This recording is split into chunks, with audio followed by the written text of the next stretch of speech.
The Blue Lock Chapter 320 leaks are finally here, and this week's chapter is titled Hero or Die. After the previous match events and Anazi's failed attempts at a goal, it now looks like ITOSHI RIN and Isagi are preparing to unleash something completely new. As always, if you enjoy this type of Blue Lock content, make sure to subscribe to the channel, drop a comment letting me know what you think of the chapter, and join my community Discord if you want to talk or discuss anything at all. Without wasting any more time, let's jump right into these leaks for Chapter 320.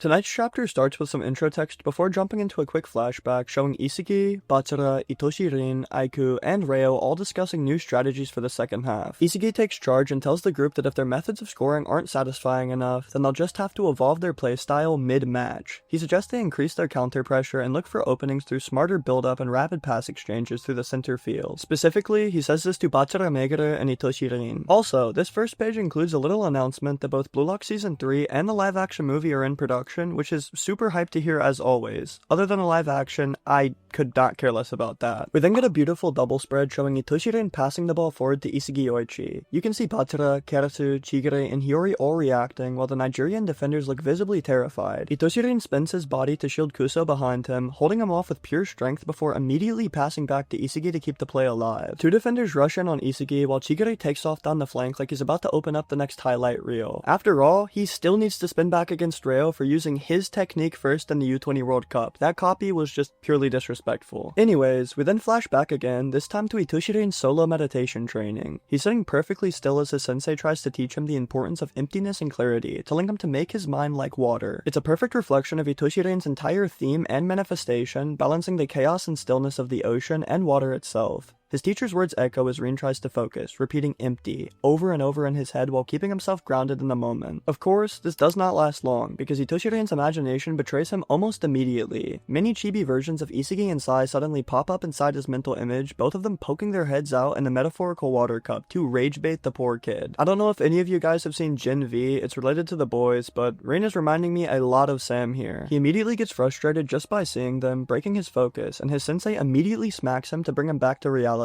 I love that this man is trying to meditate and Isagi still manages to rent space in his head for free, but no surprise there, eh? ITOSHI RIN then sits again, fuming but determined to regain focus. His expression grows serious, but he's still haunted by phantom visions of Isagi and Sai swirling around him, representing his rivalry and obsession. The paneling almost gives a horror vibe here, showing just how much these two live in his subconscious. As he digs deeper, he reflects on his past matches, U20 Japan, PXG vs BM, and realizes when he fully embraced his primal instincts, that's when he felt truly alive on the pitch. He starts to question who he is without that intensity, before reaffirming his drive. He wants to destroy Isagi and Sai, and through that chaos, rediscover his real self. We cut back to the pitch as Rin, now double marked, manages to thread a sharp pass through to Bachira. Ego begins his narration again, commenting on the beauty of raw instinct and play. Rin internally admits that his desire for glory is tied directly to self-destruction, and his instinct is selfish, but yet it's everything that makes football human. It's his individualistic ego and desires that push him forward, not anyone else's. Bachira grins wide as he receives the pass, shouting that it's time for another point, while Ego leans forward saying that this is what real talent looks like. Bachira winds up and smashes a shot towards the goal, his aura flaring up, and for a second, it looks like it might be a brace for the dancing bee. Unfortunately for him though, Oboa dives in head first, literally blocking the shot with his face. My man's face is going to be on the team logo after this game because that is the most dedication we've seen out of any Nigerian player so far. Bachira of course looks a little frustrated, clicking his tongue as the ball bounces back into play. Ego continues his narration, saying that football itself is a reflection of human instinct, describing the striker as a hero driven by the primal urge to hunt.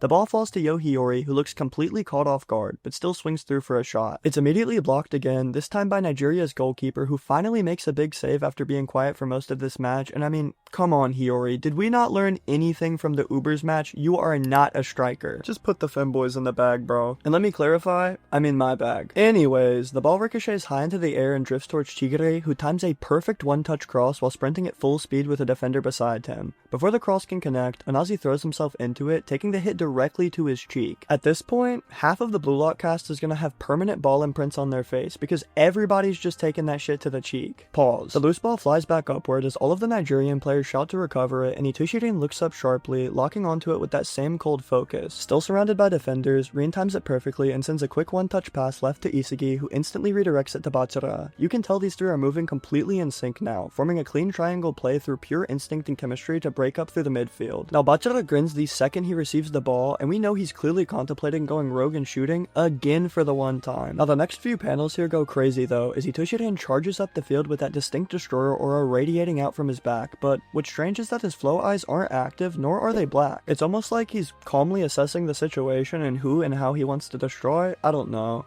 Isagi keeps scanning with his metavision while Onazi looks completely lost trying to mark anyone. Every Japanese player in the attack is glowing with their own pressure and intent. Rin, Isagi, bachira, Chigure, Hiyori, and even Kerasu are pushing forward. Onazi looks overwhelmed, unable to decide who to mark because every single one of them feels like a threat to Nigeria. Rin and Isagi are drawn with wide-out eyes while bachira smiles and he winds up again. Bello rushes to stop bachira, but he crosses anyway, sending a perfectly aimed pass into the box. The destination is highlighted with a crosshair right between Rin and Isagi, both of whom are sprinting inward towards it. As the ball drops, Isagi glances over his shoulder using metavision to calculate the angle. He desperately wants this to be his first goal of the U20 arc, but when he looks over, Rin's predator eye is already active, zeroing in like a sniper. Both of Japan's strikers are locked in on the same target, and then comes the craziest panel of this entire arc so far, at least in my humble opinion. ITOSHI RIN leaps backwards through the air and literally slides along Isagi's back to gain height, putting his ass cheeks right on bro's shoulder. Me personally, I'm hitting him with the reversal here. Even Isagi's face shows pure shock, realizing what's happening mid-play and how disrespectful it really gets out here.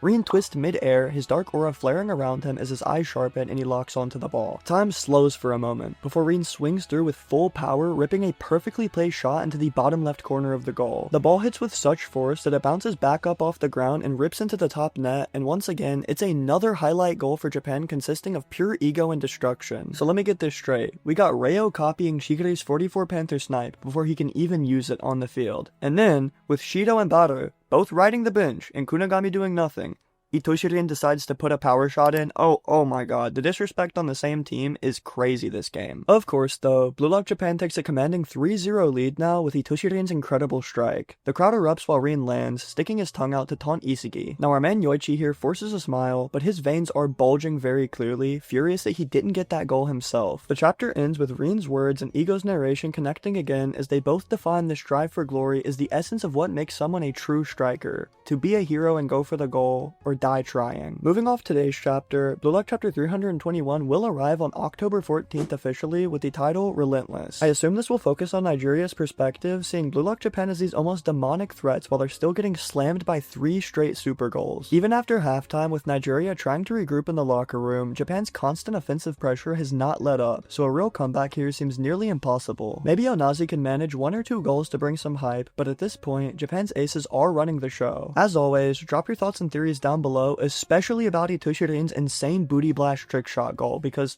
I don't even know what that was. Of course, make sure to subscribe with notifications turned on for all future leaks and official chapters, and feel free to join the community Discord link down below. Until next time, I'll see you all soon.